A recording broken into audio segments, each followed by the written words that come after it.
So if I may ask you that if these are your challenges, what has been your, one go-to thing that you definitely ensure?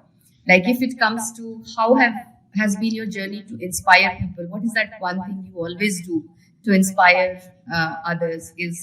One is that you would be living by what you say.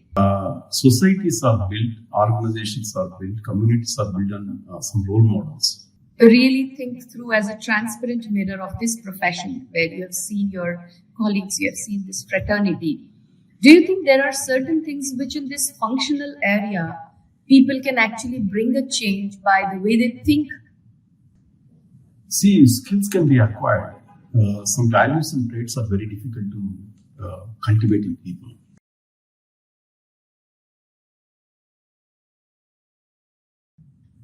Good morning, Mr. Suresh Anabolu. Have I pronounced you right? Yes, very good morning, Shaji. Thank you for accepting this invitation. We have been talking to different professionals, business owners, to actually understand their life journey so that, a lot of corporate problems could be solved just by knowing how people have resolved their lives, how they have resolved different things which has come into their life. So, Mr. Suresh has been there into this profession of human resources. He is CHRO of Arjun Life Sciences, and he is heading, close to 5,000 plus employees as a CHRO in that company. His journey of 27 years has been very insightful, and we're going to actually talk about really wonderful way to, how the challenges could be met at that functional level. So let's begin talking, Mr. Suresh. Tell me something as to what inspired you to become and take this human resources as your profession. Good morning, viewers. Thanks for joining this call. And I am, by education, I'm an engineer, mechanical engineer. And later I did a post-graduation in human resources.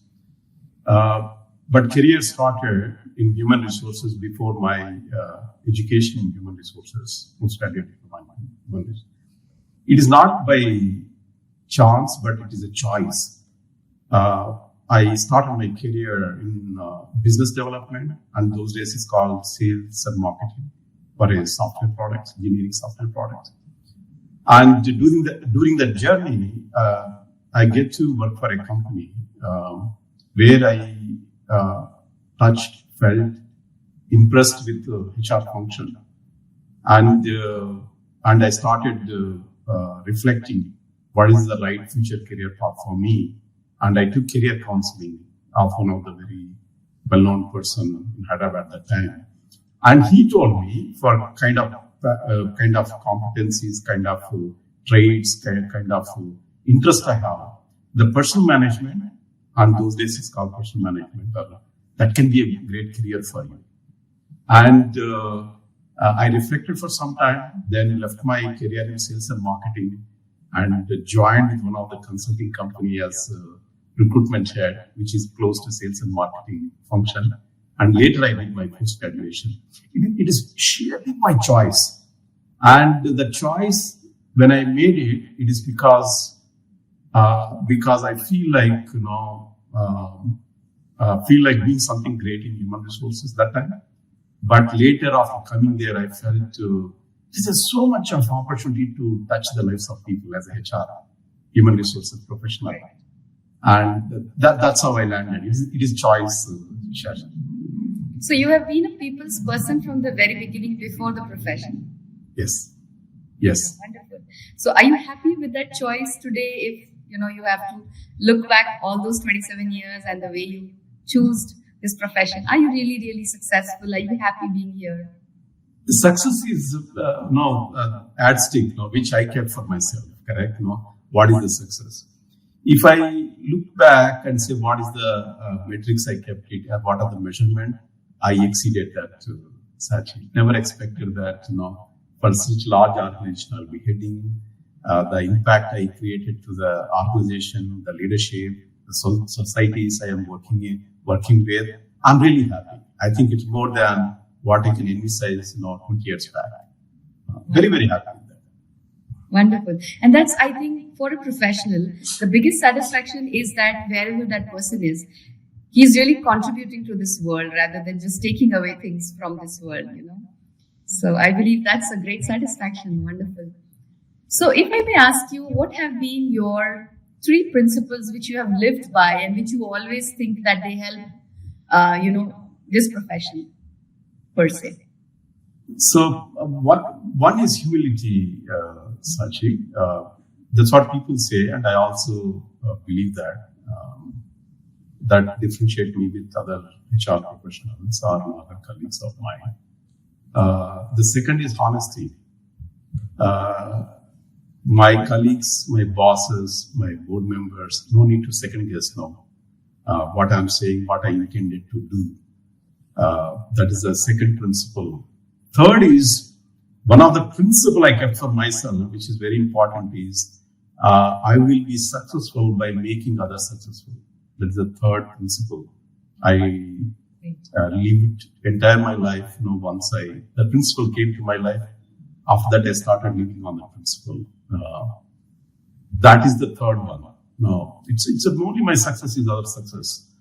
I cannot be successful without their success. My colleagues, my managers, my organization, my family members, it's their success. If you ask me to 3, that's the 3. Wonderful. So we can say that, success is something which is given more and then you get back in multiplication. And when you get back, it simply is the reflection of what you have given to others to succeed. Wonderful. That's something which is very insightful. And while I would say that I've been, into the journey of being a chartered accountant, being a CFO, but I have not heard many, CHROs or human resources people who have really given the statement that, of course, they do work with an organization to make the team successful, to make individual critical people successful in their roles. They do a lot. But, a person really believing in and has lived that and in true spirit, you find them, very, very important for this professional journey, for the fraternity to develop well. So what has been your biggest challenge in your life in this profession? There are many, Sachi, but if you want me to pick up 1 or 2, when you articulate your core values, what you stand for, what you live for, what you are passionate about it, people judge you with different yardstick.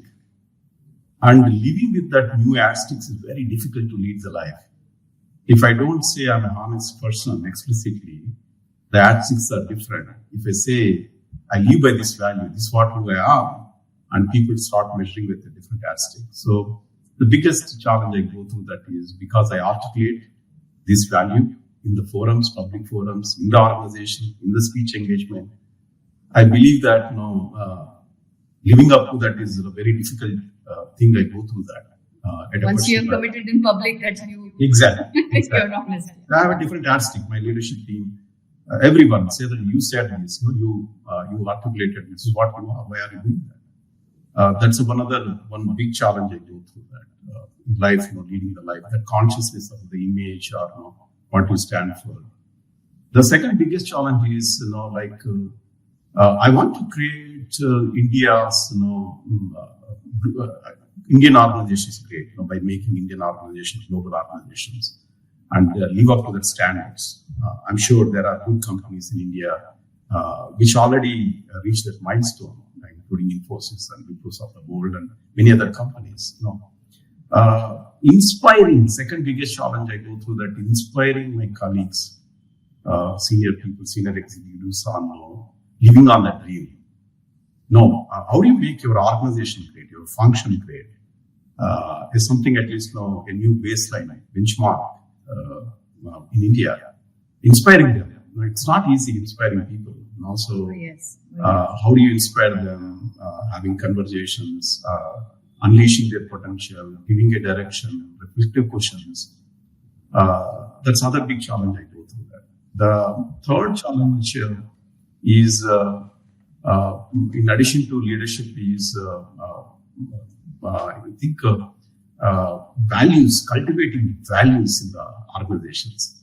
I've seen easy to motivate people on revenue goals, EBITDA goals, or something good. But no, how do you cultivate core values? The organizations live on that. And every conversation is a difficult conversations in your life when you want to make sure that organizations, your family members, you live on core values. There are some challenges I go through that, inspiring them, living by my own core values, make sure that other people follow the values that make a better culture organization. Some challenges I go through that. So if I may ask you that if these are your challenges, what has been your, one go-to thing that you definitely ensure? Like if it comes to has been your journey to inspire people, what is that one thing you always do to inspire others? Is, one is that you would be living by what you say.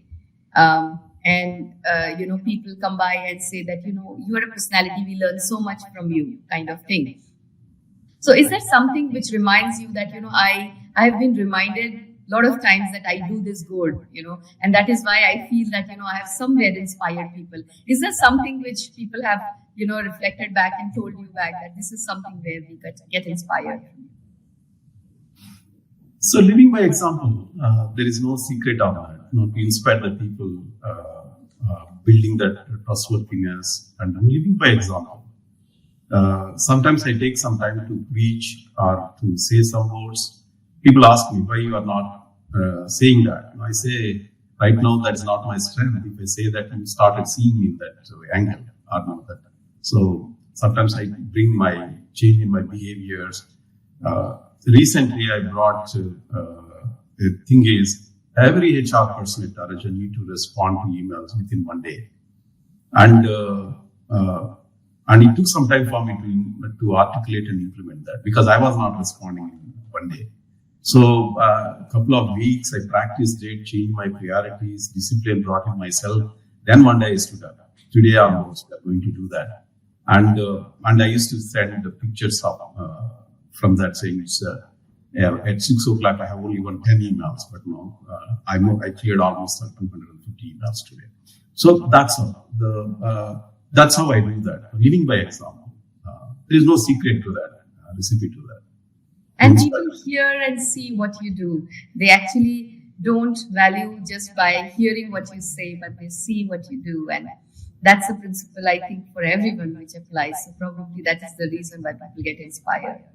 And in addition to that, Sachi, societies are built, organizations are built, communities are built on some role models. I'm the one person vocal when we have ideals, Indian ideals, correct? Narayana Murthy, Tata, whomever. There are many others. I'm just quoted two. There are many other great people. I was very cautious in any public meeting, someone tarnishing that image because they're not gods. They may do one or two mistakes. I'm not saying that. I caution all the leaders. They are seen as a role models. While speaking about them, be careful. You are not just touching them. You are touching the entire community, culture, and India as a whole. So that's I'm very careful to inspire people. We need role models. Not only you, lead by example, role models. And we should continuously bring that role models to the forefront when inspiring people in the organization. True. And that holds so true because, it takes a minute to talk and comment about a person, but, that person would have built it over years. Yes. Very true. Very true. So tell me suppose you really think through as a transparent mirror of this profession where you have seen your colleagues, you have seen this fraternity. Do you think there are certain things which in this functional area, people can actually bring a change by the way they think, how they should perform and handle the corporate culture more well? What are the problems which they are not able to really cope up with or solve and what they can really help to do? First of all, you need a passion to excel in your area, any profession, whether finance profession or scientific profession or HR profession. I want more and more people come to HR profession with that passion to make the difference to others. not to earn the salary, not to get the titles, not to have some control on someone, not to standing next to CEO. No, you should have a passion for the profession. The first and foremost thing as a professionals we need to do is bring that passion element. That's the first thing I can say. The second thing is deep knowledge. I'm noticing that hands-off manager, though they are the great leaders, their ability to connect with people versus you are not totally hands-off. You know how to do the job so that you can better guide them. You stand next to them, be with them, and walk with them with the flow. I think that is the second trait I look for people, who is coming to our profession. That's very much required. People need to respect you, trust you, and respect you. So to give their best. That is the third thing is deep knowledge. When I interact with HR people for my own function, when I'm hiring for Arjun, I don't see many people with good deep knowledge about human resources, how we can add value to the organization. When I ask the question, how do you add value to the role? They find it very difficult, very superficial. Not having enough analytical skills, data interpretation skills, time management skills. When they come to the function marginalizes, correct? At the end of the day, you operate at efficiency, the best, what you are capable of doing it. A lot of time people, when they come to HR, they think, connect is the most important. People love to say, talk fine, smooth, friendly, bubbly, engaging. Definitely HR is not that. And I'm a proponent of keep saying that is not at all HR. That's maybe required as a HR. So how do you make people successful? How do you make people leverage their the potential? How do you make sure that they're engaged in the entire process so they can add value, they can give best to the organization? So those kind of, how do you do that as an HR professional? How do you build structure? How do you build culture? How do you demonstrate your behavior so that it become a culture? So I am looking for that kind of people coming to HR to uplift HR. Right now, HR is either people call it as the right hand or left hand of CEO. That was not the case 2 years back when I came. But today, like Jack, one of the meetings saying, HR is my right hand. I want many CEOs to say that. I'm looking forward to a day where right now there's a CFOs, correct? And maybe 5-10 years down the line, CEOs started realizing that more than financial number magic, it is the people magic makes sense. People. That day, HR will be standing right side of the CEO. I'm looking forward to that, Shachi. Do you think lot of people are really working towards adapting to the new technologies into this profession? Are they really working towards learning new things? Because I know there is a culture that a lot of opinions, a lot of expert opinions, a lot of things that we take as we just outsource it and we get it from consultants. But we actually do not build it in-house. We do not, want to upgrade our skills as human resources. We just want to be there because we have been there for a while. But when it comes to real upgrade of skills, are there very many people who are really working towards, upgrade of this as a professional skill, as an addition to what all can be done within this profession? Is there really, a way up ladder where people are working towards upskilling them? See, skills can be acquired. Some values and traits are very difficult to cultivate in people. As an HR person, empathy is one of the important aspects they need to have. If a person doesn't have empathy as part of his core personality, cultivating is very difficult. So I'm dividing, enhancing a person's ability to contribute, one from a skill point of view, second from a traits or values point of view. If there is a skill deficiency, please grow the people within, train them, hold them, coach them, develop them. But if these traits and values are lacking, I always prefer to hire from outside. No need to spend time, nurture that person. It's very difficult to cultivate those innate things in humans. So acquisition is a better way if you want to cultivate that kind of hire a person who has known for that. It's better to even he lacks HR skills, HR functional skills. That's my preference. Otherwise, acquisition, you acquire the person. Otherwise, we develop we call talent farming or talent hunting, right? So both approaches we need to make it to create a right workforce in HR. So what is the latest in thing which the HR profession is, inclined to develop within the human resource? Like we keep listening of AI doing so many changes within the tech world. And so what is that which is the latest in thing for this profession? What are people working towards, in the current scenario? So bringing human, employees insights to the table, though we are talking for the last 20 years, this topic goes essentially. Our HR ability to bring qualitative, quantitative, analytical data to CEO table is still challenged today. I've been working for wonderful products in HR, but I don't see the maturity of high quality real-time data going to the CEOs or to me, which helps me to guide CEO on better decision-making process. The most talked of is AI, but when I speak to my colleagues in various forums, as of now, it is at a knowledge level. People are still hasn't identified use cases, how AI can be implemented and we can benefit it. People are talking about it.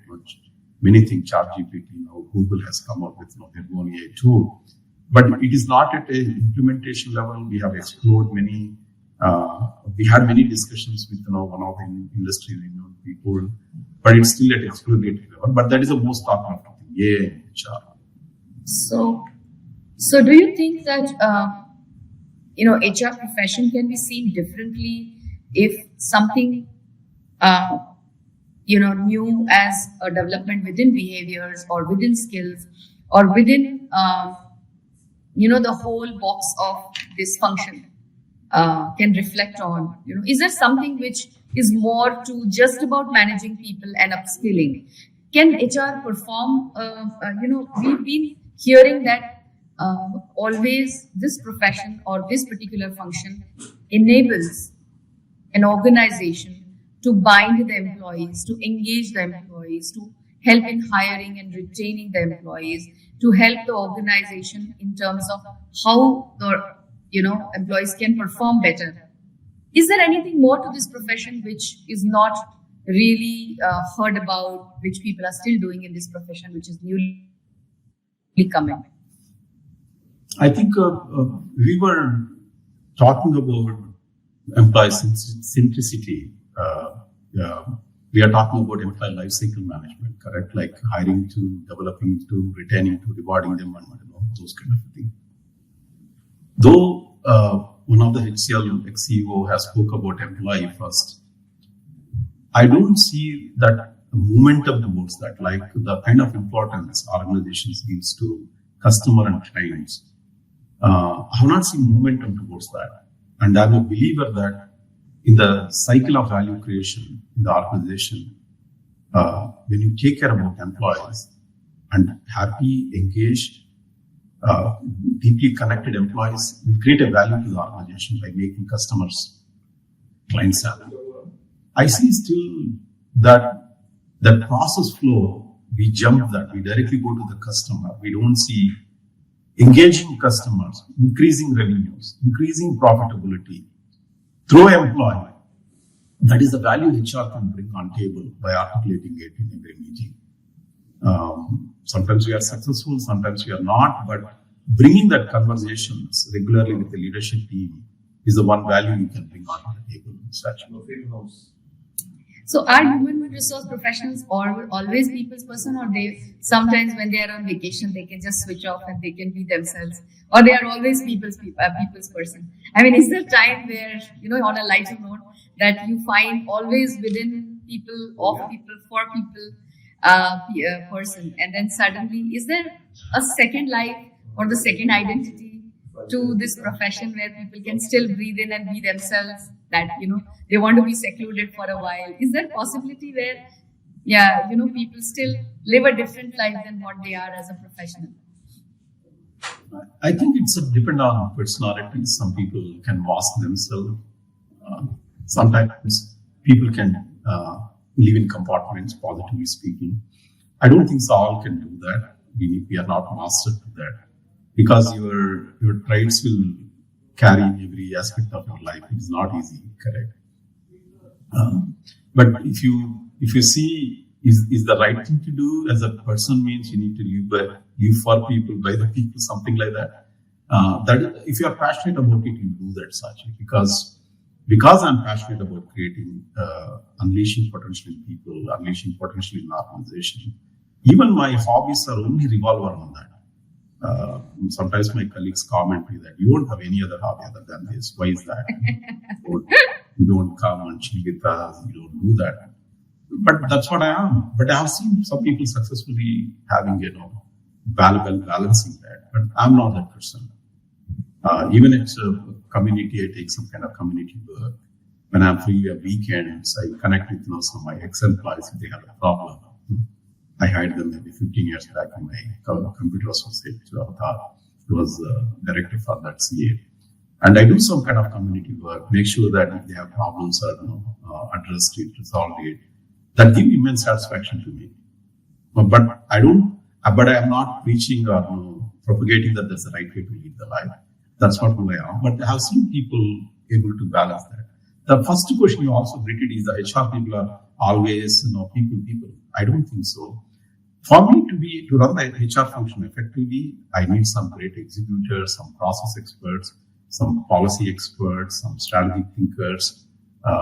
Now, I think all put together is a great HR function, not just having a people persons. Wow. So I think for the first time I've heard that, a human resource function, which you have explained, needs some processes. So he's a process-driven person. He's a person who would be hands-on on some number thing also. And that is where he'll get the holistic picture of, how he would manage the whole gamut of employees and management demands and mandates and all that. Yeah, right, true. So do you think there is anything like performance metrics, and is there a bar to any productivities which are defined, and is there a way where people can work on that ladder? So you should see to create a high-performing organization. One of the pillars is having KPIs, metrics, key performance indicator. Very important pillar. First, defining it, measuring it, and looking for ways to improve that. Each organization has a different pace of improving that. No, and sometimes people will bring engagement as a factor to increase the performance. Engaged employees tend to do 2x of productivity minimum, I'm saying. Some organizations will give tools, tools they bring it, automation, something. Some organizations expert on process, they re-engineer the process, eliminate the process. Some organizations bring it to efficiency through practices. They bring some practices first time right. Some kind of processes, Kaizen and something like that. So there is, to answer to your question, yes, KPIs are important, metrics are important, but how you exceed that? You need to keep changing the benchmark.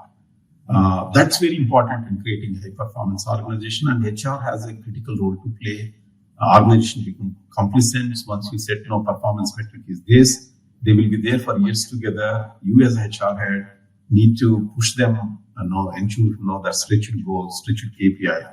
That's how you enhance the performance of the organization. I'm a believer that HR has. Could you give me an example of any one function as to if this is productivity, then we aim at 2x as this, and this is defined this way. Could you give me an example of how they are? So, our organization has a department called chemistry research. We do research in chemistry area. We measure employee chemist, the number of reactions he conducts, number of compounds he develops per month. Let us take it was number of reactions are 30 per month. Our goal is how do we go to 45? How do we go? That's about 50% extra productivity. But how do you do that? By engaging employees, no? For example, designing the reaction, synthesis reaction in the right way. You need a skills for that. A wrong synthesis will lead to a wrong reaction and wrong outcome, correct? Second, bringing automation. While doing the synthesis, they need some other tools to set up that reaction, purification technique, something like that, so automation tools, something like that. So, like that, some best practices. Best practices is synthetic chemist and analytical chemist departments are coexist each other in a vicinity, not very far further away building, because the movement will take long time on that. So, example of that. So we applied all. Right now, our organization has significantly improved number of reactions per chemist, significant in the last 2 years. While credit goes to the business unit at scientific leads, but HR has played a role in enhancing that reaction. The salary may go up by 19%, but if you increase the productivity like this, imagine the value you create to the organization and customer, thereby your billing rates. That's one example I can say. There are many other examples. It's like the good metric is revenue. The growth of our industry may be growing at 11%. We call pharma services, R&D services organization. But my company, Arajan, last 6 years, exception of this year, we are growing 20+% of CAGR. A lot of people ask us, where is the 11%, level 12, where is you are now 20+? How you could able to do that? The secret is the leadership team, the practices we have, all the leadership, high quality leadership team, capable leadership team, and the tools we implemented, the infrastructure we brought in. That's the reason we are growing. I think we are the reference standard in the industry, the kind of CAGR we maintained for the last 6 years. Wonderful. So that's another example. We need to keep changing the metrics. And interestingly, we are the company in India. Last 4 years, we are Great Place to Work certified company. Last 4 years. 5th time we are undertaking the certification in January next month. Our scores significantly more. And I'm correlating it. My Great Place to Work certification scores are moving. My revenue is almost double than the industry average in India. So that's a correlation of people and the performance of organization. Wow, that's a really good achievement. I mean, where is 11% and where is 20+%? So one more question, which actually is a glaring question in today's scenario, is that we see a lot of people who come for interviews, they don't turn up. The whole professional journey of people being very inclined to get the jobs and now being very, very choosy to opt for different jobs. I mean, how has been this journey so difficult suddenly that now it is difficult to retain people, it is difficult to get the right match, it is difficult to make a leadership team and then believe that this will continue with us for a long time. How this cannot be the biggest challenge in today's market scenario in the corporate. Do you think this is also there? Is that still? Yeah. It will be. I think we need to introspect ourselves why people leave the organization. A deep introspection is required. Why people are leaving? Why people are not joining our organization? You need to ensure that your employee value proposition, we call EVP, need to be stronger. It has to be articulated. It has to be demonstrated when employee joins the organization.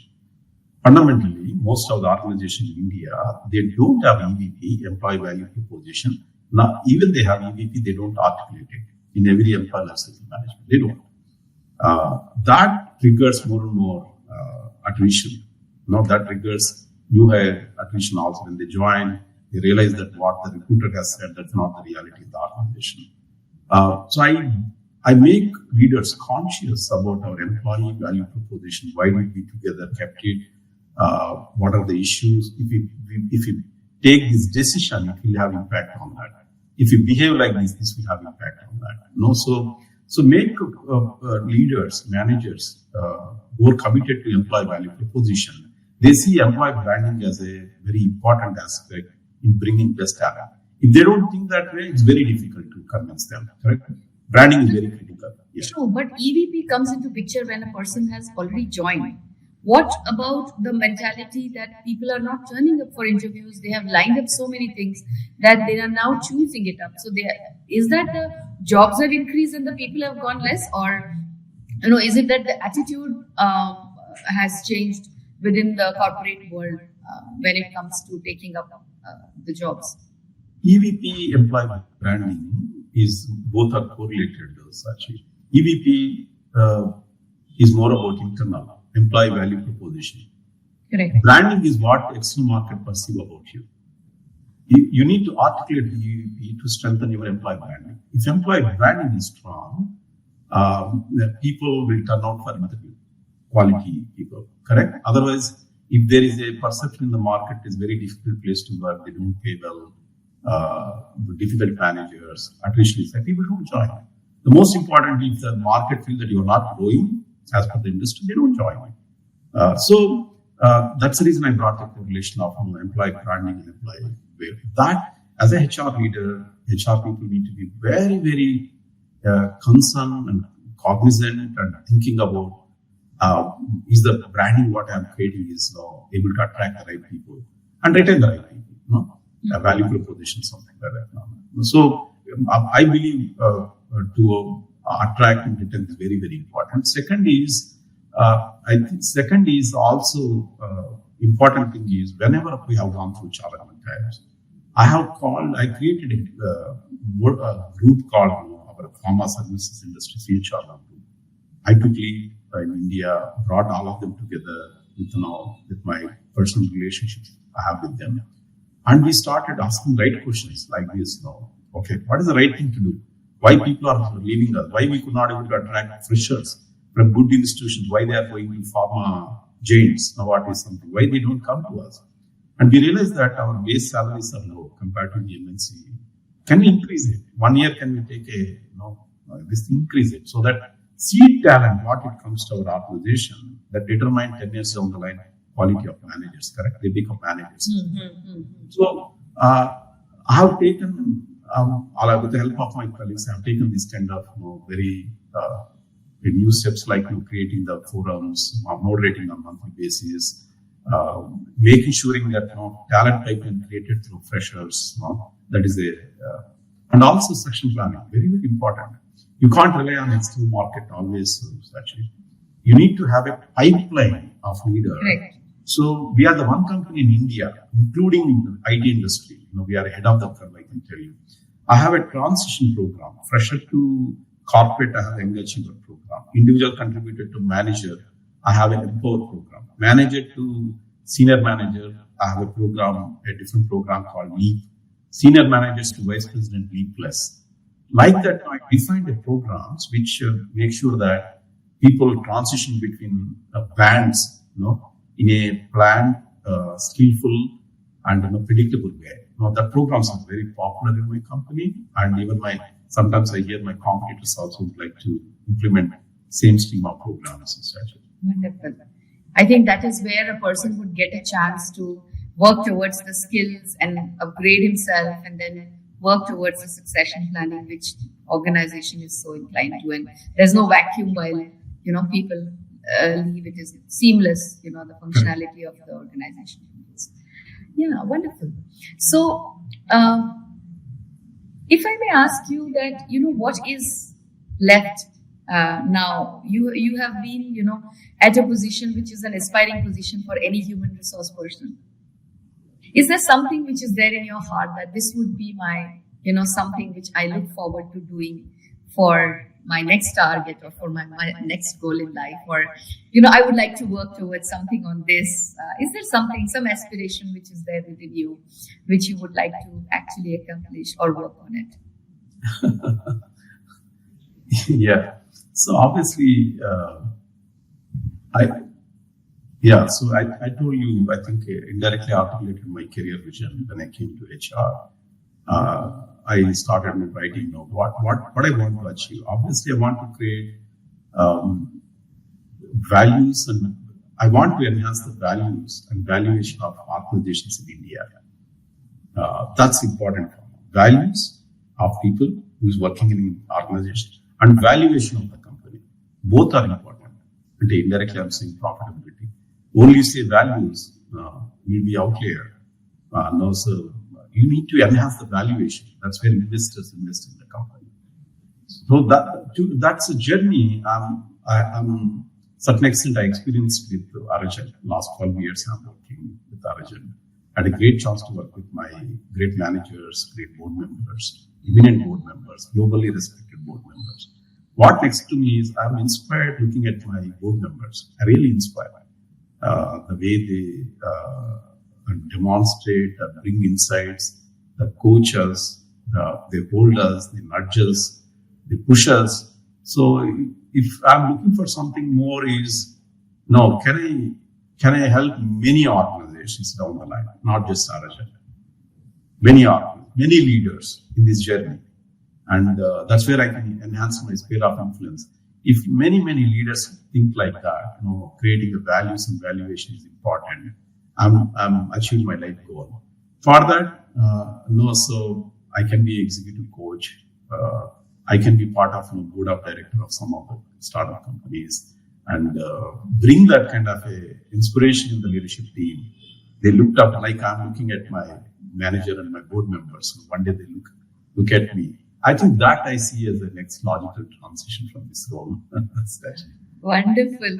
So I see that sentence, which is very, very profound, which is, creating a value within people so that it turns out to be the valuation of an organization. Wonderful, Mr. Suresh. I think lot of people would take an insight on this based on how everything which you have said has actually come down to one thing, which is value. Are you really adding value to the role? Are you really adding value to people? Are you really adding valuation to your company? Are you really, thinking that you have done enough where you have created value in this life? And very nicely, you have put it across by saying that your next transition could be where you could help, leaders to become more inspiring leaders for other organizations. They could actually help a lot more people and create value the way you think that you have been able to create under the flagship of your mentors. So wonderful talking to you, Mr. Suresh, and it was really, so heartwarming to know that a human resource person is not just a person to deal with people, but has a heart who really wants to create value within people. Thank you so much for being here, and wonderful talking to you. Wish you all the best for all transitions and all desires that you bring into this profession, and may you always get and fulfill all your wishes. And thank you so much, Shachi, for having me in your show. Thank you so much. My best wishes to you too. Thank you. Thank you so much. Thank you. Stay in touch. Yeah.